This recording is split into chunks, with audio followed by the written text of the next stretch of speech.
Assalamualaikum warahmatullahi wabarakatuh. Salam sejahtera untuk kita semua. Nama budaya, salam kebajikan. Perkenalkan, nama saya Abi Luhut Gersinia Mangustana Mateos, Stambuk A2210119, Prodi Pendidikan Biologi, jurusan Keguruan dan Ilmu Pendidikan. Pada percobaan kali ini, saya akan membahas percobaan 1 dengan judul Modul Pengenalan Alat Laboratorium dan K3.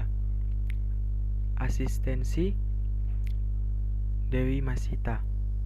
Adapun tujuan dari percobaan ini adalah 1. Mengidentifikasi beberapa macam alat dan bahan yang akan digunakan pada percobaan. Yang kedua, mengenalkan peralatan laboratorium. Yang ketiga, mampu menggunakan K3 di laboratorium dengan benar. Selanjutnya, saya akan memberikan alat dan bahan beserta gambar dan contohnya.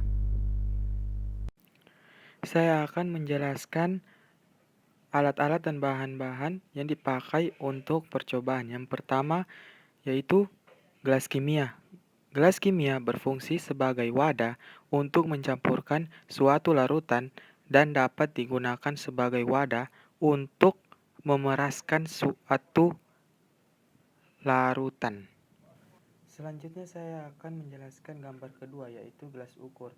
Gelas ukur dapat digunakan untuk mengukur suatu volume larutan. Yang ketiga yaitu Erlenmeyer. Erlenmeyer dapat digunakan sebagai wadah untuk titran pada saat titrasi dari fitrat pada saat penyaringan serta dapat digunakan untuk memanaskan suatu sampel. Yang keempat yaitu corong dan kertas saring. Corong digunakan untuk memindahkan larutan dari wadah satu ke wadah yang lain dan dapat digunakan untuk menyaring larutan menggunakan kertas saring. Selanjutnya yang kelima, labu ukur. Labu ukur dapat digunakan sebagai wadah untuk membuat larutan.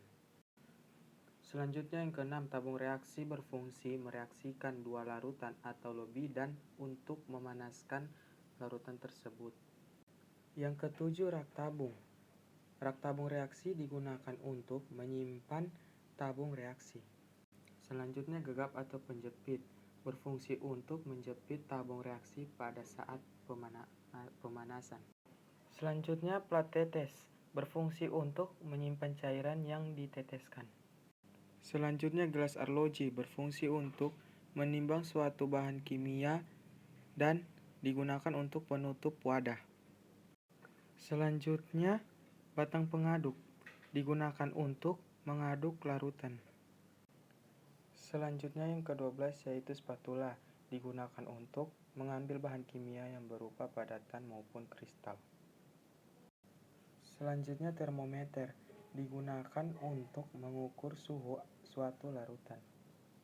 Selanjutnya yang ke-14 pipet tetes digunakan untuk mengambil larutan dalam ukuran skala larutan terkecil. Dan yang terakhir yaitu lumpung dan alu berfungsi untuk menghaluskan padatan yang hendak dihaluskan. Selanjutnya saya akan menjelaskan pengertian dari K3.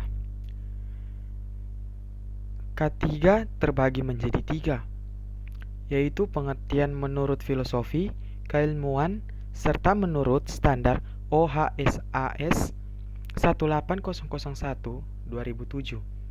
Yang pertama, pengertian K3 menurut filosofi. Keselamatan dan kesehatan kerja atau K3 adalah suatu pemikiran dan upaya untuk menjamin keutuhan dan kesempurnaan jasmani maupun rohani tenaga kerja, khususnya pada manusia dan umumnya, serta hasil karya dan budaya menuju masyarakat adil dan makmur. Selanjutnya, pengertian K3 menurut keilmuan. Keselamatan dan kesehatan kerja K3 adalah semua ilmu dan penerapannya untuk mencegah terjadinya kecelakaan kerja, penyakit akibat PHK, kebakaran, peledakan, dan pencemaran lingkungan. Yang terakhir, pengertian ketiga menurut OHSAS 18001/2007. Keselamatan dan kesehatan kerja ketiga adalah semua kondisi dan faktor yang dapat berdampak pada keselamatan dan kesehatan kerja tenaga kerja maupun orang lain, kontraktor, pemasok, pengunjung, dan tamu di tempat kerja. Itulah pengertian dari ketiga. Sekian video percobaan 1 tentang pengenalan alat dan K3. Lebih dan kurangnya mohon dimaafkan. Terima kasih.